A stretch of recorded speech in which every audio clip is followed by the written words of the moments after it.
Bonjour à tous, bonjour à toutes. Vous avez fait un burn-out. Est-ce que c'est structurel? Est-ce que c'est conjoncturel? C'est la première chose que moi j'essaie d'analyser quand les personnes viennent me voir pour un burn-out. Alors ça veut dire quoi?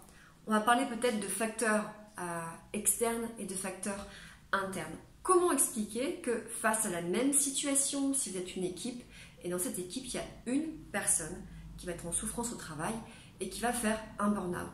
Imaginons qu'effectivement on est bien sur des postes qui soient identiques, avec des tâches qui soient identiques. Si vous avez une personne dans l'équipe face au même environnement qui potentiellement fait un burn-out ou est en souffrance au travail, il y a peut-être un problème qui est structurel, donc qui est lié à ces schémas, ou peut-être qu'il y a effectivement quelque chose qui problématique peut-être à la maison, qui va forcément aussi l'impacter dans son travail. Les deux d'ailleurs sont très très liés. Maintenant, si vous avez imaginons une situation, l'environnement, avec une personne qui fait un burn-out. Vous enlevez cette personne, vous vous en débarrassez, c'est ce que font facilement les entreprises. On va noyer un petit peu, voilà, on va faire l'autruche, on va noyer le poisson, on va remettre quelqu'un d'autre. La personne va à nouveau faire un burn-out, on va s'en séparer. C'est comme ça qu'on va entretenir et qu'on va épuiser de plus en plus de collaborateurs sans à aucun moment changer l'environnement. Et bien là, c'est bien... on est bien sur des fragilités qui sont conjoncturelles parce que liées à l'environnement. Et c'est pas tout à fait la même chose en termes de burn-out. Parfois, effectivement, votre burn-out, il est lié, il est structurel, c'est-à-dire que vous avez vos schémas qui font que vous déformez la réalité et vous êtes en lutte parce qu'il y a des croyances ou des injonctions qui vous disent « travaille encore plus, tu dois être parfait, tu dois faire plaisir ». Parfois, c'est l'environnement et parfois, c'est les deux. L'environnement, plus effectivement les schémas. Alors, moi, c'est forcément la première chose que j'identifie.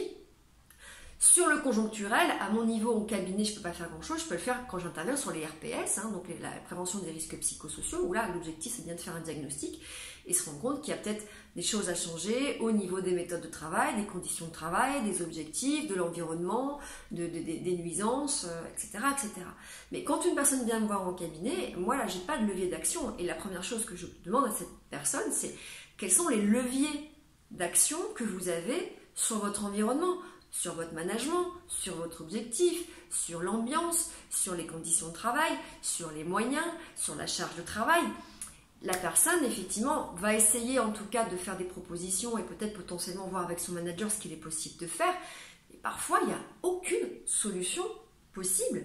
Et dans ce cas-là, j'ai envie de vous dire, votre burn-out, il est lié à l'environnement et on va d'abord essayer de soigner, de réparer émotionnellement parce qu'on ne sort pas. Le burn-out, c'est un traumatisme. Je pense qu'il y a peu de personnes qui le savent ici, mais je dis haut et fort, le burn-out ou le bore-out, c'est un traumatisme. Il y a des gens qui font des cauchemars pendant 6 mois, 1 an et qui mettent beaucoup de temps à se remettre de ça. Il y a des gens qui vont être remis sur pied au bout de 2 mois et c'est super, c'est parce qu'il y a un potentiel en tout cas.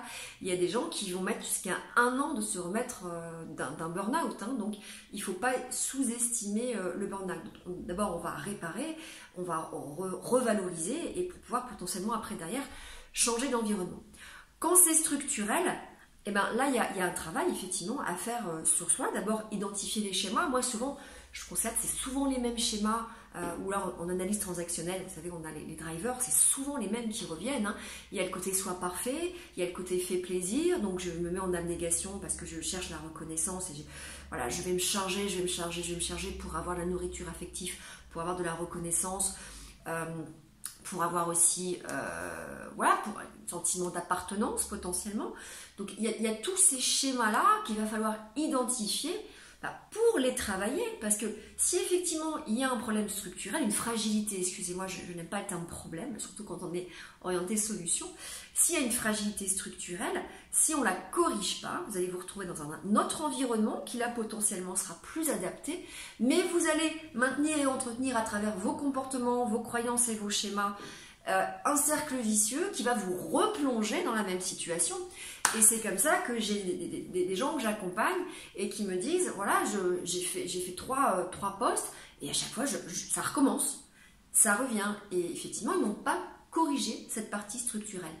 Donc, il y a la partie structurelle, il y a la partie conjoncturelle. N'oubliez pas qu'il peut y avoir les deux. Conjoncturel, c'est à l'entreprise de travailler là-dessus et au bon vouloir, j'ai malheureusement envie de vous dire, de votre entreprise. Et si elle n'est pas accompagnée d'un consultant RPS, ou si la QVT, la qualité de vie au travail, ça lui passe complètement au-dessus de l'esprit, bah vous aurez peut-être beaucoup de mal à changer les choses au niveau de votre environnement. Et dans ce cas-là, il va peut-être falloir changer l'environnement. Au niveau structurel, vous pouvez travailler ça avec un thérapeute, avec un coach, thérapie des schémas ou en coaching de vie d'ailleurs, voir un petit peu en quoi ils sont aussi formés, pour vous accompagner potentiellement sur ces schémas et éviter de les reproduire. N'oubliez pas aussi quelque chose quand même avec le burn-out qui est assez prégnant, je trouve, et qu'on constate, et je le constate systématiquement, c'est que vous avez une souffrance au travail qui va contaminer votre environnement personnel.